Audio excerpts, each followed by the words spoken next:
ആത്മമിത്രം ആത്മമിത്രം യേശുയൻ ആത്മമിത്രം.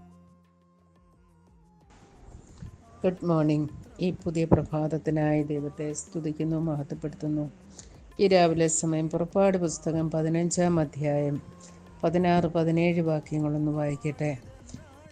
യഹോവേ, നിന്റെ ജനം കടന്നു, നീ സമ്പാദിച്ച ജനം കടന്നുപോയി. നീ അവരെ കൊണ്ടുചെന്ന് തിരുനിവാസത്തിനൊരുക്കിയ സ്ഥാനത്ത്, യഹോവേ, നിന്റെ അവകാശ പർവ്വതത്തിൽ നീ അവരെ നട്ടു. കർത്താവെ, തൃക്കൈ സ്ഥാപിച്ച വിശുദ്ധ മന്ദിരത്തിൽ തന്നെ യഹോവ എന്നും എന്നേക്കും രാജാവായി വാഴും. ഇസ്രായേൽ മക്കൾ ചെങ്കടൽ കടന്നു കഴിയുമ്പോൾ മോശയും മിരിയാമും ചേർന്ന് ദൈവത്തെ പാടി സ്തുതിക്കുന്നതാണ് പുറപ്പാട് പുസ്തകം 15-ാം അധ്യായത്തിൻ്റെ പ്രമേയം. അവിടെ ഒരു വലിയ സത്യം മോശ മുഖാന്തരം ദൈവത്തിൻ്റെ ആത്മാവ് വെളിപ്പെടുത്തിയിരിക്കുകയാണ്. ദൈവം തൻ്റെ ജനത്തെ, താൻ സമ്പാദിച്ച തൻ്റെ ജനത്തെ, തൻ്റെ അവകാശമായ ജനത്തെ കൊണ്ടുവന്നു അവരെ ആ ഒരു വിശുദ്ധ സ്ഥലത്ത് നട്ടുവെച്ചു. കർത്താവിനാൽ നടപ്പെട്ട ഒരു ജനമാണ് വിശ്വാസികളായ നാം ഓരോരുത്തരും. കർത്താവിൻ്റെ കൂടാരത്തിനുള്ളിൽ ആ യഹോവയുടെ അവകാശ പർവ്വതത്തിൽ അവരെ നട്ടു. തൃക്കൈ സ്ഥാപിച്ച വിശുദ്ധ മന്ദിരത്തിൽ അവരെ സ്ഥാപിച്ചു. നമുക്കെത്ര ആശ്വാസവും പ്രത്യാശയും സമാധാനവും തരുന്ന ഒരു വചനമാണ്.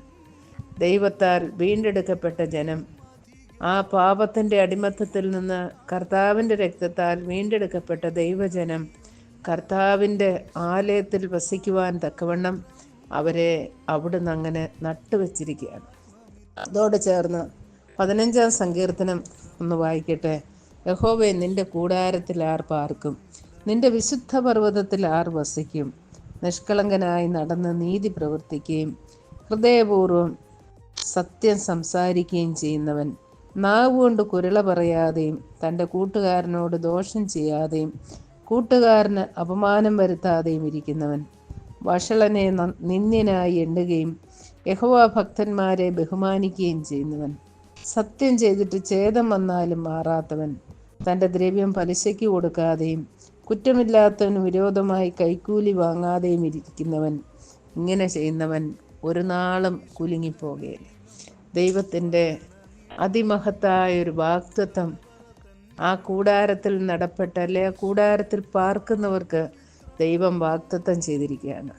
കർത്താവിനാൽ വീണ്ടെടുക്കപ്പെട്ട ജനം അവരെങ്ങനെയായിരിക്കണം, അവരെന്ത് ചെയ്യണം, അവരെങ്ങനെ പ്രവർത്തിക്കണം, എന്താണ് സംസാരിക്കേണ്ടത് എന്നുള്ള കാര്യങ്ങളെല്ലാം ഇവിടെ വ്യക്തമായി പറഞ്ഞിരിക്കുന്നു. ആ കൂടാരത്തിൽ പാർക്കുവാൻ തക്കവണ്ണം യോഗ്യതയുള്ളവരായി തീർന്ന ജനം തങ്ങളുടെ ജീവിതം കൊണ്ട്, തങ്ങളുടെ പ്രവൃത്തി കൊണ്ട്, തങ്ങളുടെ വാക്കുകൊണ്ട് അത് വെളിപ്പെടുത്തി ജീവിക്കണമെന്ന് ദൈവം നമ്മെക്കുറിച്ച് ആഗ്രഹിക്കുന്നു.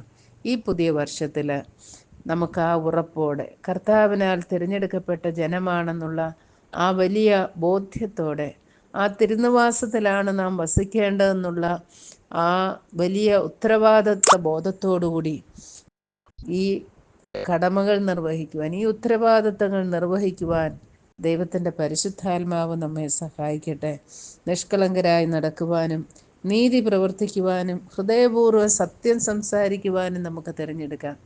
ഈ കഴിഞ്ഞ പോയ വർഷങ്ങളിലെ വീഴ്ചകളൊക്കെ കർത്താവിനോട് ഏറ്റുപറഞ്ഞിട്ട് പുതിയ വർഷത്തിൽ പുതിയ തീരുമാനത്തോടെ, പുതിയ താല്പര്യത്തോടെ, പുതിയ ചുവടുവയ്പ്പോടെ കർത്താവിനെ ആരാധിക്കുകയും മഹത്വപ്പെടുത്തുകയും ചെയ്യുവാൻ ദൈവത്തിൻ്റെ പരിശുദ്ധാത്മാവ് മുഖാന്തരം നമുക്കിടയാവട്ടെ.